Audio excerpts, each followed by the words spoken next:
শিক্ষিত কর্মজীবী গৃহিণী ও বয়স ভেদে ভিন্ন ভিন্ন চাওয়া নারায়ণগঞ্জের নারী ভোটারদের। বিশ্লেষকরা বলছেন, এই নারী ভোটাররাই জাতীয় সংসদ নির্বাচনে নারায়ণগঞ্জে জয় পরাজয়ের মূল নিয়ামক। নারায়ণগঞ্জ জেলা রিপোর্টার আনিসুর রহমান জুয়েলের পাঠানো তথ্য ছবি নিয়ে ডেস্ক রিপোর্ট।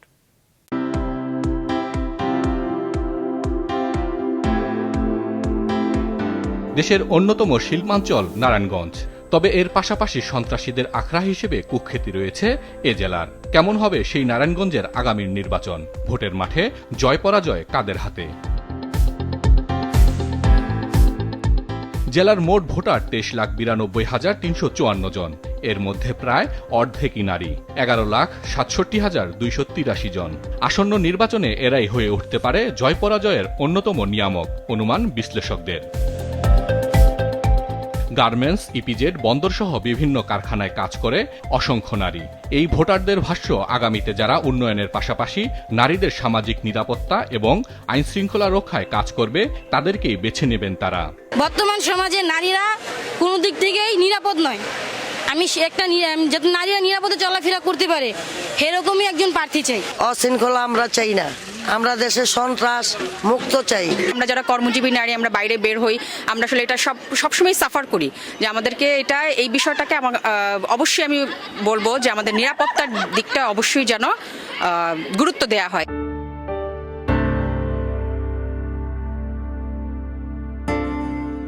অন্যদিকে মধ্যবয়সী, বয়স্ক ও নিম্ন আয়ের নারী ভোটারদের দাবি দ্রব্যমূল্যের ঊর্ধ্বগতি রোধ ও স্বাস্থ্যসেবা নিশ্চিত করা।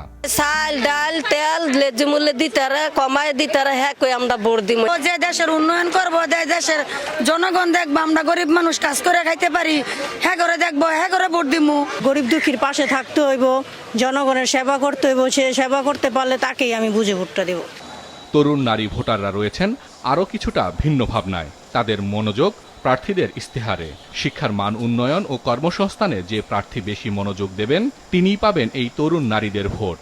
আমি এরকম প্রার্থীকেই ভোট দিব যে নারীদের উন্নয়নের জন্য কাজ করবে, নারীদের কর্মসংস্থানের ব্যবস্থা করবে। আমি একজন নারী হিসেবে একজন প্রার্থীর মধ্যে এরকম গুণ দেখতে চাই যেন আমাদের নারীদেরকে সে নিরাপত্তা দিতে পারে, নারীদেরকে যেন রাস্তায় বের হলে আমাদের টিজিং এর শিকার হতে না হয়। আমাদের দেশে নারীদের নিরাপত্তার জন্য কাজ করবে এবং কর্মসংস্থান ব্যবস্থা করবে। আমাদেরও যে নির্বাচিত হয় তার উচিত এমন কিছু করা, সে যাতে যখন ক্ষমতায় না থাকে, সে যখন মারা যায়, আমরা যাতে তার প্রতি সম্মানটা রাখতে পারি। আগামী নির্বাচন শুধু নারী ভোটাররাই নয়, যাতে নির্বিঘ্নে সবাই ভোট দিতে পারে সেই ব্যবস্থা নেওয়া হয়েছে, জানান জেলা নির্বাচনী কর্মকর্তা। বিশেষ করে নারীদের ক্ষেত্রে যেগুলা এখানে এনজিও বেসড আছে, নারী সংগঠনগুলা, এগুলার রিটার্নিং অফিসার মহোদয়ের পক্ষ থেকে ওনাদের মাধ্যমে আশ্বাস দেওয়া হচ্ছে এবং সাহস যোগানো হচ্ছে যেন ভোটটা তারা স্বচ্ছন্দে ভোট দিতে পারে।